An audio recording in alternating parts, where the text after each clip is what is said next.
TV조선 2025년도 8월 5일자 기사인데요. 1600세대 단지에서 전세 영권, 가을철 전세 대란오나 그랬네요.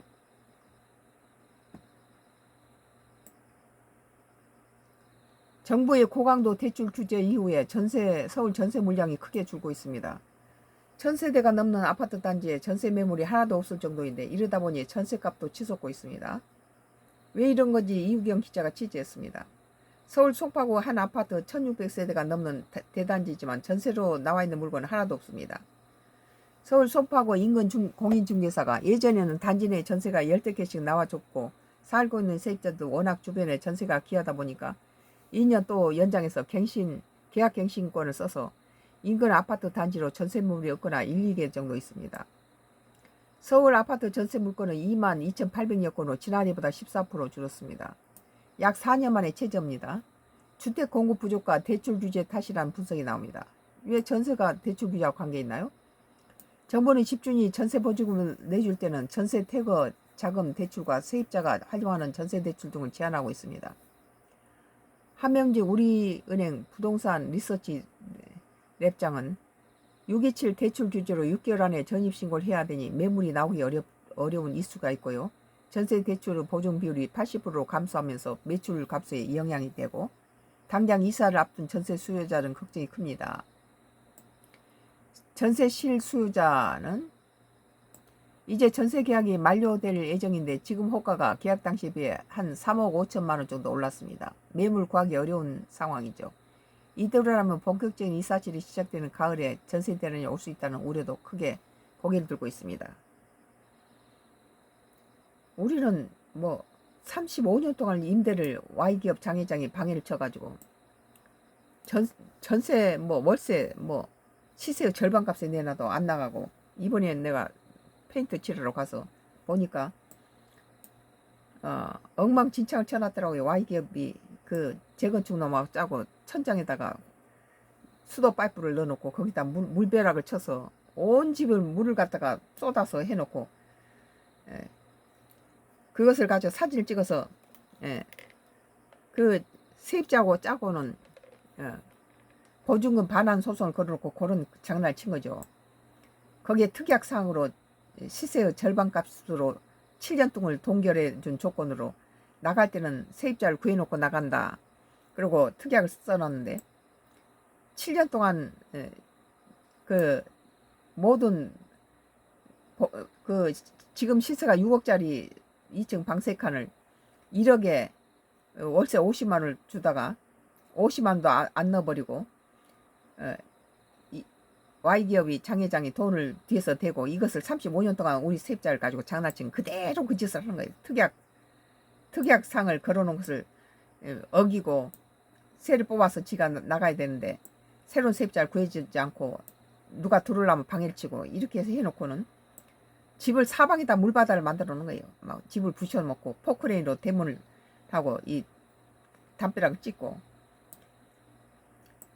그런데 법원에서는 특약이 시세 절반값에 지금 6억인데 1억에 그 월세 50만 원을 1년 연체를 시켜놓고는 그리고 특약을 지키지도 않고 7년 동안을 임대를 동결시켜서 혜택은 다 보고 나서 Y기업한테 돈 받아먹고 같이 작당을 해서 이런 장난을 치니까 이 법원에서는 3번을 갖다가 고소를 했는데 전세보증금 반환 소송 뭔 소송을 했는데 특약 상황에서는 시세 6억짜리를 1억에 사니까 말도 안 되는 시세죠. 지하철 도보로 2분 거리에서 이런 짓거리를 Y기업이 35년 동안 지금 방배동 부동산하고 짜고는 단 한 건도 35년 동안 단 한 건도 45년을 그 집을 갖고 있는데 10년 동안에는 아침에 내놓으면 저녁에 계약되던 집을 35년 동안 단 한 건도 방배 부동산들이 우리 집을 임대를 놓은 적이 없고 이 재건축 놈은 수도 없이 포크레인으로 우리 대문을 찍고 담벼락을 찍어대고 대여섯 번을 세입자하고 짜고는 소송을 수도 없이 걸어대는 거예요. 계약자가 나타나면 못하게 방해를 치고 오늘 TV 조선에서 2020년도 8월 5일자 기사에 1600세대 단지 내 전세 한 건, 월세로 하다가 월세를 임대를 안 내고 돈줄을 막는데 사용하고 이 짓을 하니까 이제 이번에 전세로 바꿨는데 절반 값으로 또 그것도 내놓은 상태죠. 근데 우리 그 막는 이유가 우리 모든 전화를 다 끊어버려요. 그래 우리 가족도 내 전화라면 전화를 안 받는다는 거. 전화가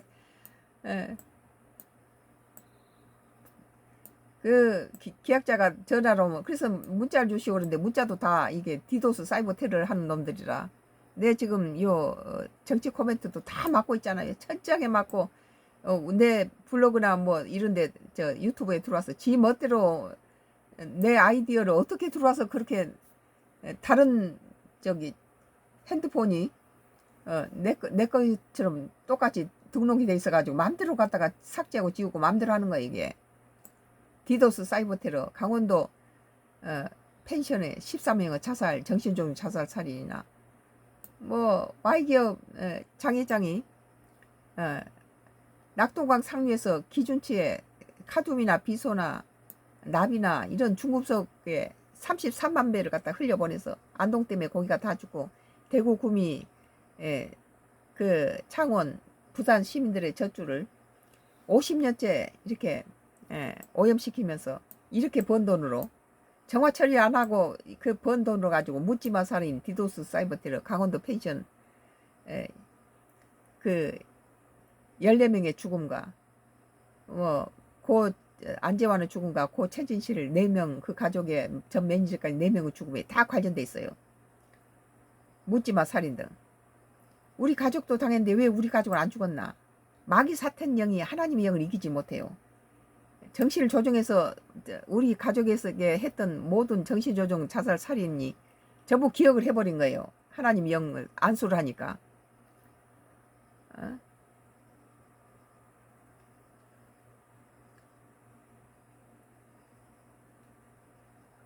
오늘 TV 조선에서 1600세대 단지 내 전세 한 건, 0건, 겨울철, 가을철 전세 대라오나 이런 기사를 보고 썬가크루스 나의 정치 코멘트를 했습니다. 여기서 끝낼게요. 뭐 몇만 명이 들어오고 몇천 명이 들어오던 것을 오늘 1시간 넘게 했는데 108명 전부 막 묶어놨어요. 여기에. 지금 요새 실정이 이래요.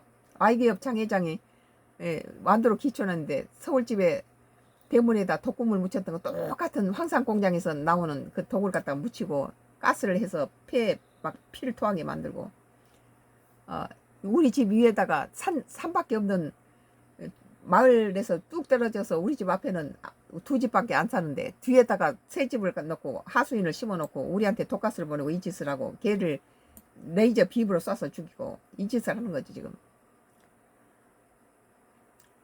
민주주의 현대가 어떤 세상인데 이런 Y기업 장의장 놈들은 이 땅에서 이제 전부 이게 총살시켜야 돼요.